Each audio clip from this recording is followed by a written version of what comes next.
আপনারা জানেন যে বিচার বিভাগের স্বাধীনতা পূর্ণরূপে প্রতিষ্ঠা করার জন্য সুপ্রিম কোর্ট সচিবালয় অধ্যাদেশ হোক বা সুপ্রিম কোর্ট সচিবালয় একটা আইন হোক, সুপ্রিম কোর্টের একটা পৃথক সচিবালয় থাকুক, এই আকাঙ্ক্ষা বাংলাদেশের নাগরিক সমাজের মনে গত 20-30 বছর যাবৎ আছে। এটা নিয়ে আলোচিত হচ্ছে।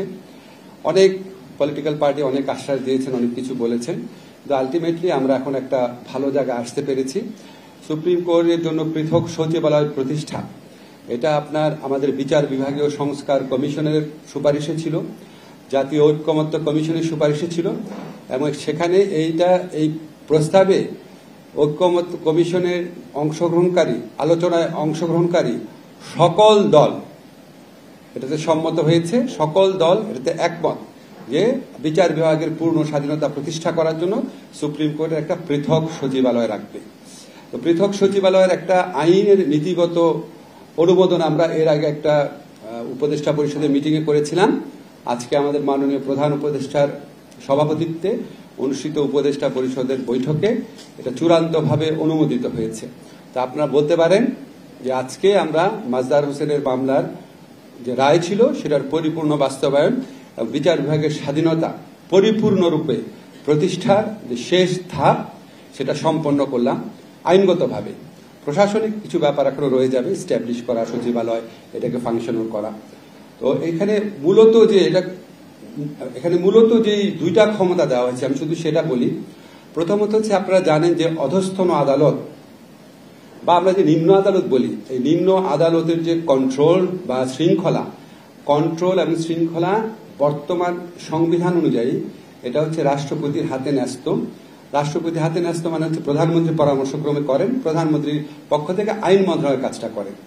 প্রায়োগিকভাবে নিম্ন আদালতের বিচারকদের যে শৃঙ্খলা এবং কন্ট্রোল যে বিধানগুলা, সেটা নিম্ন আদালতের বিচারকদের ক্ষেত্রে এটা আপনার আইন মন্ত্রণালয় করে থাকে সুপ্রিম কোর্টের পরামর্শক্রমে। তো এই অধ্যাদেশ কার্যকরী হওয়ার পর নিম্ন আদালতের বিচারকদের যে কন্ট্রোল বলতে কি বোঝায় এটা বলি। নিম্ন আদালতের বিচারকদের পদায়ন, বদলি, পদোন্নতি, শৃঙ্খলাজনিত বিষয়াদি, ছুটি সংক্রান্ত বিষয়াদি, এমনকি নিম্ন আদালতের বিচারকদের নিয়োগ, কর্মের শর্তাবলী নির্ধারণ, সমস্ত কিছু সুপ্রিম কোর্টের সচিবালয় করবে। আইন মন্ত্রণালয় যেটা করত এটা সম্পূর্ণভাবে সুপ্রিম কোর্টের সচিবালয়ের হাতে চলে যাবে। বাট এটা কয়েকটা জিনিস খেয়াল রাখবেন। এক নাম্বার হচ্ছে, শুধুমাত্র বিচার কাজে নিয়োজিত যারা আছেন সেই বিচারকদের কন্ট্রোল, শৃঙ্খলা এবং ছুটির বিষয়াদি সুপ্রিম কোর্টের সচিবালয়ের হাতে চলে যাবে। কিন্তু অন্য যারা আছেন বিচার বিভাগে যারা কাজ করেন বিচারক, তারা অন্য কোনো জায়গাতে প্রশাসনিক দায়িত্ব পালন করেন। যেমন ধরেন নির্বাচন কমিশন, দুর্নীতি দমন commission, judicial administration training institute, আইন কমিশন, এই ধরনের প্রতিষ্ঠানে, সরকারি প্রতিষ্ঠানে বিচার বিভাগীয় কর্মকর্তারা, নিম্ন আদালতের বিচারকরা প্রশাসনিক দায়িত্ব পালন করেন। মন্ত্রণালয়ের মধ্যেও ওনারা প্রশাসনিক দায়িত্ব পালন করেন।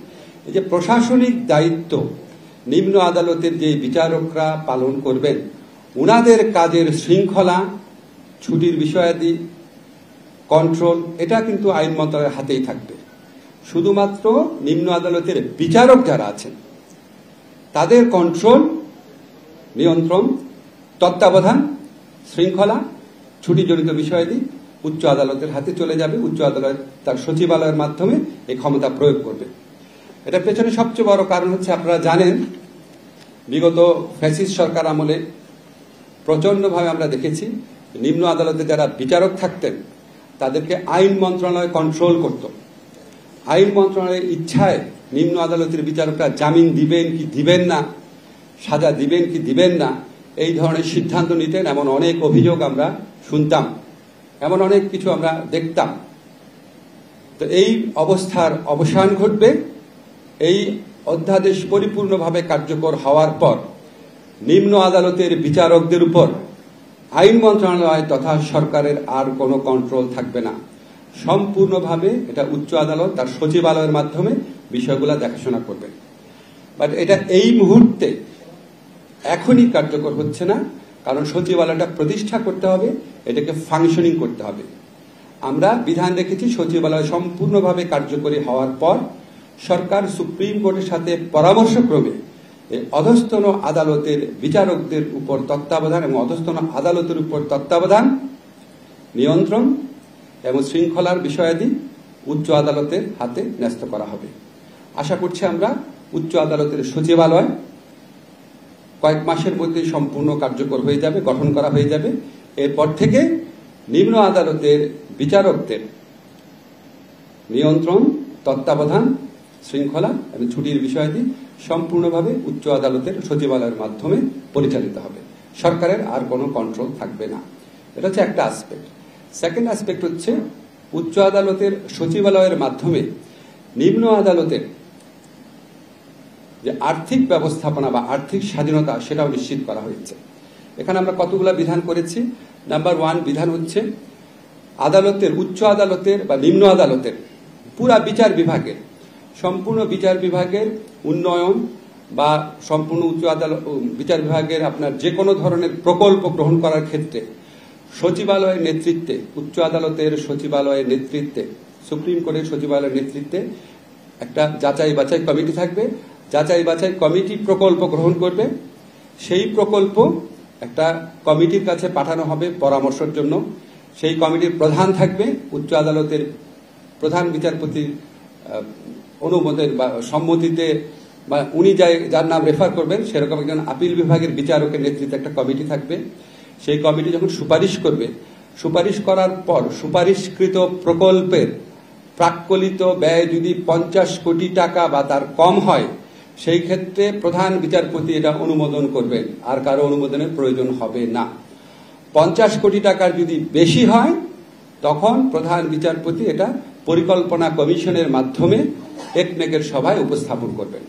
বাজেট প্রণয়ন, বাজেট ব্যবস্থাপনা, প্রকল্প গ্রহণ, তারপরে সচিবালয় প্রতিষ্ঠার সংক্রান্ত যে বিধান আছে সেই বিধান এই আইনটা গেজেটে প্রকাশিত হওয়ার পর, গেজেট নোটিফিকেশন হওয়ার পর সাথে সাথে কার্যকর হয়ে যাবে।